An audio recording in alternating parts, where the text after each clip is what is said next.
Hey sports fans, welcome back to another episode of Bucky Sports Show. We're going to discuss tonight the Atlanta Braves St. Louis series and talk a little bit about the Braves Diamondbacks series coming up here. So let's get into this. Game 1, Atlanta won 7-6. First off, let's talk about the starting pitching. Eric Fetty was really good. He went 6 innings, struck out 3, walked 3, and gave up 2 runs.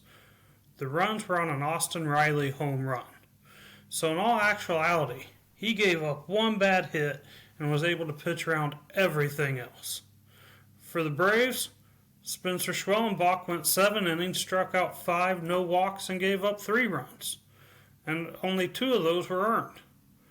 The first Cardinal run was stupid and unnecessary. Matt Olson threw a ball 5 feet over Riley's head to throw behind the runner. He had no chance of getting out. It allowed the run to score and the runner at first to go to third, who scored on the next at bat. In the bottom of the 8th, the Braves were able to have 5 runs. Phil Maton came in, having only given up 1 earned run in 11 1/3 innings on the season. In this game, he kind of ran into a brick wall. First off, the hustle Austin Riley had out of the box. He hit a slow ground ball to shortstop, and he just busted it out of the box. Every single Little League baseball player across this great country should watch that play. That is what I was taught when I played for the First Farmer State Bank a long time ago by my dad and Bob McCammon. They taught hustle, hustle, hustle. That's what he did. Every Little Leaguer should see that play because he busted it down the line, beat out the throw, and it started a rally. Ozuna drew a walk, singled home Riley. Albies walked to load the bases. And that brought up Michael Harris II.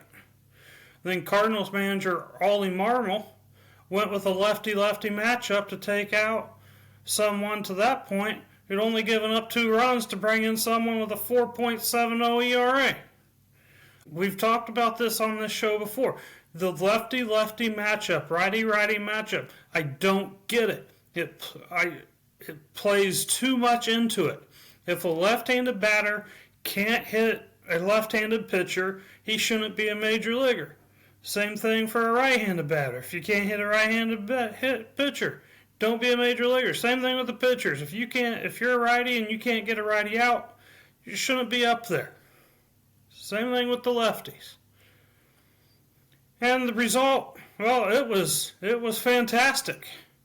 H2 had an RBI sac fly on his first pitch, and the second pitch was a 3-run bomb from Sean Murphy. So the guy they brought in with a 4.70 ERA and 2 pitches gave up 4 runs. Fantastic. Top of the 9th, that got a little hairy. Braves brought in Raisel Iglesias. I'm not a huge fan of bringing in the closer when it's a non-save situation. They just kind of get sloppy, so to speak. Iglesias gave up 3 runs, including a 2-run home run to Wilson Contreras. Thankfully, after walking Brendan Donovan, Nolan Arenado hit a check swing pitch that went maybe 2 feet. Maybe 2 feet. Easy tag out. And all of that happened in the 8th and 9th inning. To end this game on a 1.5 feet right in front of the plate, little check swing, didn't mean to. Just an unbelievable way to end this game, but what a fantastic game it was. Game 2, Atlanta lost this one 10-4. Braves had to scrap starting pitcher Spencer Strider and place him on the 15-day IL. I will talk a little bit more about that towards the end of the episode. The Cardinals sent Steven Matz out to the bullpen and moved their starters up a day, so neither one of the starters that were expected to go this day actually went. The Braves went with a bullpen game. They started with Scott Blewett and brought in Aaron Bummer to follow. Just a little side note here. I think these guys need to change their name. You cannot have two bullpen guys with the names Blewett and Bummer. You just can't. Those are not good names for bullpen guys. With that being said, though, Blewett went 3 innings. He only gave up 2 runs on a home run from Lars Nootbaar in the third. The Braves left the bases loaded in the third. Bummer came in and went 2 innings and gave up no runs. After that, the Braves bullpen was not good. Andre Palante, he was moved up. He went 4 1/3 innings, gave up 4 runs. The Braves scored 3 in the fourth and added 1 in the fifth. Cardinals bullpen was fantastic. Steven Matz, who was the probable starter, he came in and went 2 2/3 innings. Cardinals were able to score 3 in the eighth and 3 in the ninth for the win. I don't like bullpen games. I would much rather have seen a starter come up from Gwinnett to go 4 or 5 innings than a bullpen game. Hopefully there's a plan for this going forward, because this game was it was a pathetic mess for Atlanta. It just wasn't good. You're putting guys in situations where they never are. Bring up a starter and put them in where they normally come in. That's all you have to do there. I don't like bullpen games. You knew from the start it was probably going to be a bad day. Game 3, Atlanta won this one 4-1. Let's talk about Bryce Elder. I have been on record as saying he has been really bad this year so far. That game, however, he was great, especially after the first inning. He went 6 innings, walked 3, struck out 2, only gave up 1 run on 5 hits. In the first inning, he walked 2, gave up 2 hits, and allowed his run. So the other 5 innings, he only allowed 4 base runners, and none of them were in the same inning. So he was really able to limit the damage that the Cardinals could do. The bullpen came in and did a nice job, only giving up 3 hits in 3 innings and allowing no runs. For the Cardinals, Miles Michaelis was great as well. He went 6 innings, walked 2, struck out 2, and gave up no runs. Braves were able to scratch a run across in the 7th on an H2 RBI single. In the 8th, Marmol struck again for the Cardinals. He decided to take a lefty out and go with a righty-righty matchup, which led to a 3-run home run from Eli White and an Atlanta Braves victory. I will say they slotted H2 back in the leadoff spot after 5 games being out, and I have to admit, he was good. He was 3 for 4 with an RBI. I think he went down, he found his swing, he got in his groove, and he stayed there. Do I want to see him in the leadoff spot every game? No. But do I think he can manage one game every once in a while? Now? Sure, he proved it. Series takeaway. This is back-to-back series wins. We hit a snag in Game 2 when we lost Strider again. We were able to bounce back. Atlanta pitching did a nice job all series of limiting damage outside of the 8th and 9th innings of Game 2. The Cardinals came into the series hitting .264, which was 4th in the MLB, and they left the series hitting .264, which is now tied for 1st. The Cardinals were able to get hits, but Braves pitching did a nice job of pitching around the trouble. Braves were able to get timely hits in games 1 and 3 in the late innings with 3-run bombs in the 8th inning both games. Hopefully we can take this momentum on the road and we'll see what happens here. Okay, let's talk about the Braves Diamondbacks series coming up in Arizona. The Braves are coming in at 10-14, 5th in the NL East. The Arizona Diamondbacks are coming in at 14-10 and 4th in the NL West. I should note, these stats were configured Wednesday night and do not have Arizona's Wednesday night or Thursday night's games in them. Also, when I started this, the Diamondbacks had not named starting pitchers. I was able to confirm them, but I did not have time to put in a huge preview on them. So I don't have a whole lot of information on the Diamondback pitchers. I have a little bit. Braves offense, they come in hitting 234 as a team. That still isn't good enough. It is 7 points higher than it was before the St. Louis series. This is now 2 straight series that the average jumped 7 points. The bats are continuing to go in the right direction. Again, we have to continue that this weekend. Diamondbacks, they're led by Corbin Carroll. He comes into the series hitting .323, 7 home runs, and 19 RBI. Overall, the Diamondbacks are hitting .252, which is 7th in the MLB. All right, let's get into these games. Friday, Game 1, 9:40 p.m. Braves are starting Chris Sale. He comes in at 0-2 with an ERA of 6.17 and 32 strikeouts. Sale was a bit better against the Twins, only giving up 2 runs. However, there is still something that just doesn't look right. I don't know what it is, but he is on the struggle bus. Chris Sale has a good history against the Diamondbacks. He is 3-0 with an ERA of 2.81. Last year, he was able to get 2 wins against them. Diamondbacks are throwing Zach Gallen. He comes in at 1-3 with a 5.60 ERA and 29 strikeouts. Gallen is struggling a little bit this year too.